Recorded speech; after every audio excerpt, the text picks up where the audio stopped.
জয় শ্রী মহাকাল। জ্যোতিষ আচার্য তাপস আছি। আমি ওই মিথুন রাশি মিথুন লগ্ন যাদের আছে তাদের একটু ছোট্ট একটা ভিডিওর মাধ্যমে কিছু বলতে চাইছি আমি, যেটা হচ্ছে যে আপনাদের যেরকম অক্টোবর মাসটা দুর্গা পুজোর মাস, আনন্দ করুন, ঘুরুন বেড়ান, সব ঠিক আছে। প্ল্যানেটারি পজিশন অ্যাজ পার এখানে আপনাদের লগ্ন সাপেক্ষে সপ্তম অষ্টম নবমে বসে রয়েছে শনি, নিজের ঘরেই আছে। আর দশমে রাহু, কর্মক্ষেত্রে বারবার চেঞ্জ, এগুলো কিন্তু আছেই। আপনি জানেন দশমে রাহু যারা আছে তাদের জানে যে লাইফে বারবার কর্মের জায়গাটা চেঞ্জ হতে পারে বা কর্মক্ষেত্রে বারবার এদিক ওদিক যেতে হতে পারে, সেটা হতে পারে। আপনাদের বৃহস্পতি দ্বাদশভাবে বসে আছে। দ্বাদশভাবে বৃহস্পতি বসে 1 2 3 4 5 মানে আপনাদের চতুর্থভাবে দৃষ্টি দিচ্ছে মিথুন লগ্ন মিথুন রাশির জাতক জাতিকার। নতুন গৃহ হতে পারে। আবার এখানে যা এখন অক্টোবর মাসের পজিশন দেখছি, মিডিল অবধি ধরে রাখুন, কেতু রয়েছে, চন্দ্র রয়েছে, রবি রয়েছে, বুধ রয়েছে। আবার এগুলো কিন্তু সরেও যাবে, মিডিলে সরেও যাবে। প্রতিটা প্ল্যানেটই, কিছু কিছু প্ল্যানেট আছে যেরকম শনি এক এক ঘরে 2.5 বছর, রাহু এক একটা ঘরে 1.5 বছর, বৃহস্পতি এক একটা ঘরে 1 বছর মোটামুটি, এই রকম কেতুও তাই 1.5 বছর, রাহু কেতু 1.5 বছর করে। এই যে টাইমগুলো এরা দীর্ঘ সময় ধরেই 4টে প্ল্যানেট থাকে, বাকিগুলো এদিক ওদিক গোচরে যাতায়াত করে, এঘর ওঘর করে।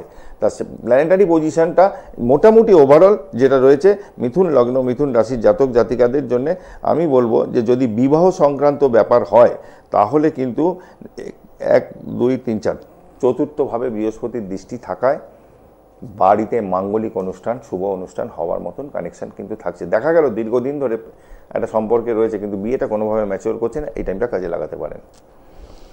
চাকরির জায়গা যদি বলেন, সপ্তম অষ্টম নবম দশম, দশমভাবে রাহু বসে রয়েছে, কিন্তু চাকরির যদি জায়গা সেরকম মানে ধরুন ট্রান্সফারেবল জব যদি হয় সেক্ষেত্রে চেষ্টা করতে পারেন, কিন্তু খুব একটা যে সফল হবেন এখন এই মুহূর্তে না। 2025 সালে মে মাসের পর আপনাদের নতুন জব বা নতুন করে ট্রান্সফার এগুলো কিন্তু হতে পারে, প্লেসমেন্ট নতুন জায়গায় হতে পারে।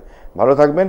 আমি বলবো যাদের জন্মকুণ্ডলিতে পীড়িত আছে, শনি মঙ্গল রাহু পীড়িত আছে, একটু পুজো পাঠের মধ্যে থাকতে হবে। বিশেষ করে যাদের মঙ্গল শনি কানেকশান আছে তাদেরকে বলবো রাস্তাঘাটে চলাচল দেখে শুনে করবেন। আর একটু রক্তপ্রবাল, যাদের শনি মঙ্গল কানেকশান আছে রক্তপ্রবালটা ধারণ করে নেবেন। হনুমানজির পুজো পাঠ করুন। সংকট কাটে কাটে সব পীড়া, জো সুমিরে হনুমত বলবীরা জয় বজরং বলির জয়। প্রতিটা ভিডিও যদি দেখতে হয় জ্যোতিষ আচার্য তাপস শাস্ত্রী, এটা ইউটিউবে গিয়ে সার্চ করতে হবে, করে ওখান থেকে সাবস্ক্রাইব করে নেবেন। এর জন্য কোনো পয়সা কড়ি লাগবে না। প্রতিটা প্রোগ্রাম আমি চেষ্টা করি আপলোড করে দেওয়ার। এছাড়া গুগলে গেলেও জ্যোতিষ আচার্য তাপস শাস্ত্রী আপনারা আমাকে পেয়ে যাবেন। ভালো থাকুন। আমার বুকিং নাম্বার 8420576049, 8420576049। যদি কোনো বিরাট কোনো সমস্যা থাকে, যদি ভরসা থাকে, একটু যোগাযোগ করতে পারেন। ভালো থাকবেন। জয় মা তারা।